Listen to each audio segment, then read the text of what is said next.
वो बरसात की तूफानी रात थी। पूरी रात बादल ऐसे गरजे थे कि लगता था जैसे आज नदी पूरे गांव को ले लेगी। उसी बारिश के और तूफान के बीच अचानक भुवन के दरवाजे पर कोई गाड़ी रुकी और फिर दरवाजे पर जोरदार दस्तक होने लगती है। भुवन सकपकाकर दरवाजा खोलता है तो सामने एक शहरी बाबू को खड़े पाता है। भुवन आप ही हैं? हम कोलकाता से आए हैं, एसडीएम हैं, आज ही तबादला हुआ है। सामने खड़े अफसर को देख तकरीबन 57-58 की उम्र के झुर्रीदार चेहरे वाले भुवन बाबू ने हाँ में गर्दन हिलाई और हाथ जोड़कर उन्हें नमस्कार किया। साहब, सरकारी चिट्ठी मिली थी, लेकिन अभी तो बहुत रात हो गई है। बारिश का मौसम है, इस समय जाना शायद सही नहीं होगा। मैं अगर सवेरे चलूं तो? बाहर गाड़ी में परिवार साथ है, अभी इतनी रात में कहाँ जाएंगे हम लोग? आपके लिए सरकारी बंगला तैयार करा दिया है साहब, ठीक समझे तो रात यहीं पे बिताए, नहीं तो जैसा आप कहें। भुवन की बात सुनकर सामने खड़े अफसर के चेहरे पर असहमति के भाव दिखाई देने लगे। ठीक है, मैं आपको बंगला दिखा देता हूँ। इतना कहकर भुवन ने अपना पुराना ऐनक आंखों पर चढ़ाया और छाता लेकर घर से बाहर निकल आए। गाड़ी में बैठो, बाहर बहुत तेज बरसात है। साहब, नदी के रास्ते से जाना होगा। आप ड्राइवर से कहें कि नदी के सहारे आगे बढ़े, दाएं हाथ पर ही बंगला है। मैं गांव के कच्चे रास्ते से आता हूँ, इधर से गाड़ी नहीं पहुँच पाएगी।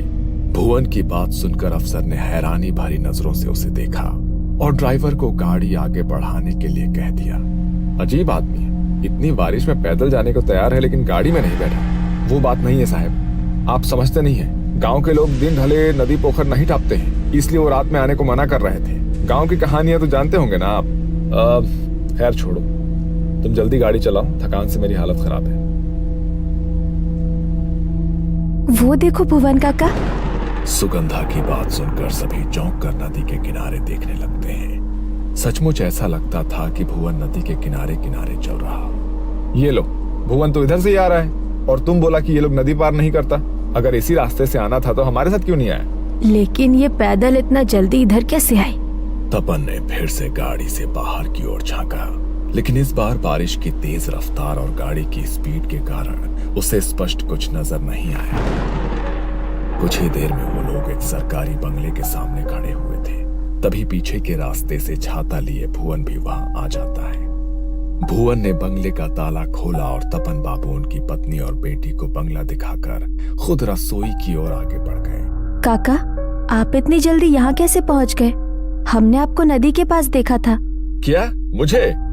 नहीं, मैं तो उधर गया ही नहीं, मैं तो पीछे के रास्ते से आया हूँ। हो सकता है हमने किसी और को देख लिया हो, अंधेरे में गलतफहमी हुई होगी। बंगला बहुत अच्छा है, कभी ऐसी जगह रहने को मिलेगा सोचा नहीं था। गांव से दूर एकांत में नदी के किनारे ऐसा लगता है किसी और ही दुनिया में आ गए। मंदाकिनी, सुगंधा, इंद्राणी और तपन को बंगला काफी अच्छा लगा था, लेकिन भुवन किसी और ही सोच में गुम था। उसे समझ नहीं आ रहा था कि आखिर इतनी रात को खराब मौसम में इन लोगों ने किसे नदी किनारे देखा होगा। अब मैंने चाय बना दी है, आप लोग पी लीजिए। मैं बाहर सर्वेंट क्वार्टर में हूँ, कुछ परेशानी होगा तो बुला लीजिएगा। और हाँ, एक बात और, बंगले से नदी का किनारा सुंदर जरूर दिखता है, लेकिन आप उधर ना देखें तो बेहतर होगा। मतलब इतनी सुबह नजारा कोई क्यों नहीं देखना चाहेगा? कहने का मतलब है कि बारिश का मौसम है, गीली मिट्टी फिसलन के अलावा पानी भी बहुत है, तो आप उससे दूर रहे तो बेहतर होगा। भुवन अपने कमरे में आकर लेट गया था और लंबे सफर से थक कर आया तपन का परिवार अपने अपने कमरे में जाकर आराम करने लगा था। सुगंधा के कमरे की खिड़की से नदी का किनारा साफ दिखाई देता था। अपने कमरे में आकर वो नदी की ओर देखने लगती है। कितना सुंदर शांत नदी का किनारा है। इंद्राणी, इधर तो कितना मच्छी होगा ना? मैं कल जाकर मच्छी पकड़ कर लाऊंगी और ताजा ताजा मच्छी भात बनवा कर खाऊंगी माँ से। लेकिन वो काका बोले थे नदी किनारे जाना सही नहीं है। तपन बाबू पत्नी के साथ कमरे में सोने चले गए थे और इधर दोनों बहनें अपने अपने कमरे में आराम करने के लिए आ गई थी। छोटी इंद्राणी तो बिस्तर पर लेटते ही सो गई थी, लेकिन सुगंधा न जाने क्यों देर रात तक अपने कमरे की खिड़की से बाहर नदी के पानी में गिर रही रिमझिम बूंदों को देखती रही। अगली सुबह सुबह नदी की तरफ कोई गया था क्या?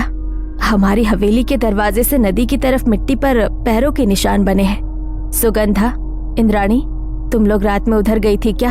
अब परिवार के सभी लोग तो घर में ही हैं। अब फिर इतनी सवेरे नदी पर कौन जाएगा?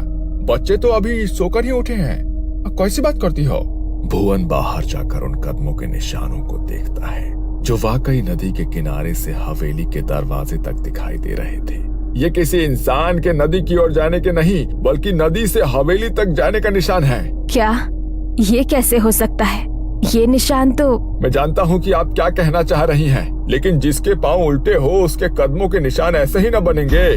भुवन के शब्द सुनने के बाद घर में सन्नाटा पसर गया था। सुगंधा और इंद्राणी काका की बात सुनकर घबरा गई थी। ये किस तरह की बात कर रहे हैं आप?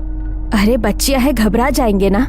बेकार की बातें छोड़िए और बाजार से कुछ खाने का सामान ला कर दीजिए, बच्चों को भूख लगी होगी। मंदाकिनी की बात सुनकर भुवन काका चुपचाप बाजार की ओर निकल जाते हैं। अगले 1-2 दिन ऐसे ही बीत गए थे। दोनों बहनों ने माँ के साथ मिलकर घर लगभग सेट कर लिया था। सुगंधा, इधर सुन तो जरा, जा बाजार से मछली लेकर आ। आज मच्छी भात बनाएंगे और कहीं रुक मत जाना, अंधेरा होने से पहले लौट कर आना है।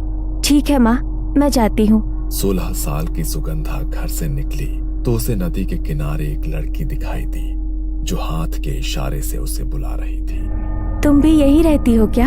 सुगंधा की बात सुनकर दूसरी लड़की ने रहस्यमयी सी मुस्कान के साथ उसे ऊपर से नीचे तक देखा और हाँ में गर्दन हिला दी। बड़ी बड़ी काजल से सजी आंखें, मोटी चोटी, मनमोहक सा खूबसूरत चेहरा जिस पर से सुगंधा की नजर नहीं हट रही थी। कल मिलोगी, साथ में खेलेंगे। अभी मुझे बाजार जाना है मच्छी लेने, नहीं तो माँ नाराज होगी। की मच्छी? हमें माछ खेते चाहिए, मुझे मच्छी दोगी? अचानक ही सुगंधा के कानों में इंद्राणी की आवाज टकराती है। सुगंधा, ए सुगंधा, उधर क्या कर रही है? जल्दी यहाँ आ, मैं इस लड़की से बात कर रही थी। तुम्हारा नाम की? सुगंधा ने जैसे ही उस लड़की की ओर गर्दन घुमाई तो देखा कि अभी वहां कोई भी नहीं था। सुगंधा को कुछ समझ नहीं आ रहा था कि अचानक वो सुंदर सी लड़की कहाँ चली गई। हैरान होकर वो इंद्राणी के पास आती है। उधर अकेले क्या कर रही थी? माँ ने तुझे बाजार जाने को बोला ना?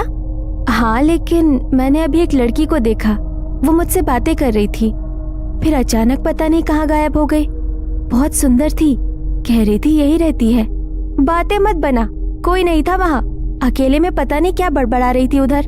अच्छा सुन, माँ ने बोला है आते हुए कुछ मीठा भी लेते आना, और हाँ थोड़ा जल्दी जाओ। सुगंधा जल्दी जल्दी बाजार के लिए निकल गई थी, लेकिन बार बार उसके मन में उसी लड़की का ख्याल आ रहा था। बाजार से मच्छी और रसगुल्ला लेकर लौटने में उसे अंधेरा हो गया था। जैसे ही वो नदी के नजदीक पहुंचती है उसे नदी के पानी में तेज हलचल महसूस होने लगती है। सुगंधा चौंक कर इधर उधर देखती है, आसपास कोई नजर नहीं आता। अचानक उसे तेज सड़न जैसी महक महसूस होती है, जैसे सड़ी हुई मछली किसी ने उसके सामने रख दी हो। सुगंधा ने अपनी चाल तेज कर दी थी, तभी उसे अपने साथ साथ किसी परछाई के चलने का एहसास होता है। सुगंधा चौंक कर पीछे मुड़ती है, लेकिन वहां कोई नजर नहीं आ रहा था। अचानक ही पेड़ से एक डाली टूटकर उसके सामने आकर गिर पड़ती है। तभी सुगंधा के कानों में एक आवाज गूंजती है, आमा के माछ दो। वो आवाज सुनकर सुगंधा के रोंगटे खड़े हो गए थे। उसने हाथ में पकड़ा सामान और तेज जकड़ा और अपनी चाल और भी तेज कर दी। कुछ पलों के बाद गुस्से से भरी हुई आवाज फिर से उसके कानों में सुनाई दी, तुम्हें आमा के माछ देबे ना? डर से उसका दिमाग सुन्न पड़ गया था। सुगंधा को होश ही नहीं था वो कब और कैसे वहां से दौड़कर अपने घर के दरवाजे तक पहुंच गई थी। दरवाजे को जोर जोर से पीटने पर जैसे ही इंद्राणी ने दरवाजा खोला वो वहीं गिर पड़ी। किसी तरह उसे कमरे तक ले जाया गया, जहां उसने अपनी सारी आप बीती सुना दी। ये सब उस भुवन की वजह से हो रहा है, उसने ही डर बैठा दिया है दिमाग में। तुम आराम करो, अब से बाजार मैं जाऊंगी। बेटी की हालत ऐसी देखकर मंदाकिनी काफी परेशान हो गई थी। मच्छी भात बनाने की अब उसकी इच्छा ही नहीं बची थी। देर रात गए मंदाकिनी को रसोई से कुछ आहट सुनाई देने लगी। जब वो रसोई की ओर गई तो वहां का नजारा देख उसके पैरों तले जमीन खिसक गई। सुगंधा के हाथों में कच्ची मछली थी जिसे वो आधा कच्चा ही खा चुकी थी। उसके कपड़ों और मुंह पर खून लगा था और वो इस समय किसी राक्षस जैसी डरावनी नजर आ रही थी। सुगंधा, ये क्या कर रही हो तुम? क्या हुआ है तुझे? भूख लगी थी, इसने मुझे मच्छी खिलाई। अब मैं इसके साथ रहूंगी।